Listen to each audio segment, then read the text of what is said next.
You are Locked On Syracuse, your daily podcast on the Syracuse Orange. Part of the Locked On Podcast Network, your team every day. Overall, this class deserves a C+. A C+. And I gave you guys the good of it. The bad of it is pretty simple. They did not make the NCAA tournament. They didn't make the tournament.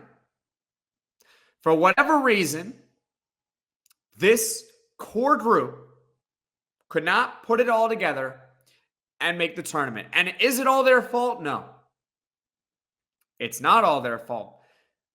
Most of these guys were not impactful in year one. Only really Judah Mintz was. That was about it. You can argue that Justin Taylor was the second most impactful freshman on the team a couple years ago. So a lot of them needed 1 year to develop, and a lot of them did develop next year, or this past year. A lot of them developed, but it didn't help that Justin Taylor took a dramatic step back. He went from someone who shot nearly 40% from three in his freshman year, and now last year he shot 30% from three, 35% from the field. He transferred to James Madison. Peter Carey, I know he was a three-star recruit, so you're not expecting too much from him. He ends up transferring to Siena to follow Jerry McNamara there. Syracuse has had success developing three-stars. A couple of them recently. Joe Girard developed. Jesse Edwards, a center, developed as a three-star. Peter Carey couldn't join that group, but that's not the end of the world. What really is that they didn't make the tournament. The NBA playoffs are in full swing, and Gametime is what you should use to buy tickets. Gametime is an authorized ticket marketplace of the NBA, which makes getting playoff tickets even faster and easier. Prices on the Gametime app actually go down the closer it gets to the tip-off. With killer last-minute deals, all-in prices, views from your seat, and their lowest price guarantee, Gametime takes the guesswork out of buying NBA tickets. And some of you guys might be New York Knicks fans that are watching this channel, and you can use Gametime to buy tickets to attend a home or road playoff game against the Indiana Pacers. Just go on the Gametime app and search up Knicks tickets. That's all you got to do. My favorite part is I get to see the view from my seat before I buy. Get a panoramic view from your seat in the app before you purchase. Take the guesswork out of buying NBA tickets with Gametime. Download the Gametime app, create an account, and use code LOCKEDONCollege for $20 off your first purchase. Terms apply. Again, create an account and redeem code LOCKEDONCollege, LOCKEDONCOLLEGE for $20 off. Download Gametime today. Last minute tickets, lowest price, guaranteed. Passion, drive, and patience, the formula for winning championships, is also what keeps your ride or die alive. eBay Motors has everything you need to maintain your vehicle and level it up to peak performance. Superchargers, roof racks, exhaust kits, LED headlights, and more. Whether you're into speed, power, or style, eBay Motors has got you covered. With over 122 million parts for your number one ride or die, you'll always find exactly what you're looking for. And with eBay Guaranteed Fit, your part is guaranteed to fit your ride every time or your money back. Because with eBay Motors, you're burning rubber, not cash. With all the parts you need at the prices you want, it's easy to make your car the MVP and bring home huge wins. Keep your ride or die alive at ebaymotors.com. Eligible items only. Exclusions apply. eBay Guaranteed Fit. Only available to U.S. customers. They were handed the keys.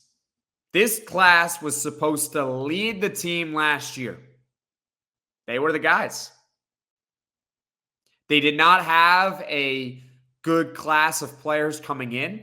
They, like I said a few episodes ago, they were 148 overall in their class ranking. They only had one freshman, William Patterson. They had J.J. Starling, who's a top transfer. Yeah, they got a couple other guys, but overall, the aggregate was 148. So really, this was a team that was built on the freshmen from Syracuse class of 2022. Judah Mintz was the best player on the team. They got J.J. Starling as a sidekick. Maliq Brown developed into a quality player. So did Quadir Copeland. So did Chris Bell. But overall, they could not put it all together to make the NCAA tournament. it's like, yeah, it's cool that a lot of those guys became impactful players. It is. But what's the point of the game? You play to win the game. Shout out Herm Edwards. This may be unfair. It may be unfair. But a lot of people might have thought that this was a class that could restore the national reputation of Syracuse basketball.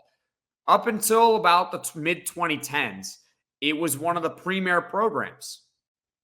It was.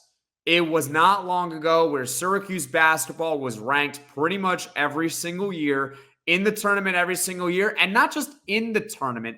They would be a high seed in the tournament, whether they won it all or not, and most of the time they did not, except for 2003. They were still one of those programs that people looked up to and thought, that's a place where I want to play basketball because it had a legendary coach in Jim Boeheim, and the team always won games.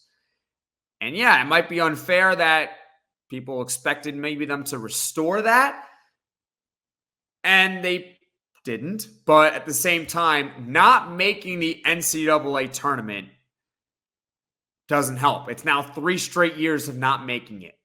So I cannot give the Syracuse basketball class of 2022 a good grade. I gave them a C+ for having quality basketball players on it. But when you don't make the NCAA tournament, it causes the reputation of the school to go down as a basketball program now on 3 years, which sets up next year to really be do or die. Like if they don't make the tournament, who knows what might happen? Seriously, who knows what might not happen if this team does not make it, because it would be 4 straight years. So the class of 2022 overall just couldn't quite deliver.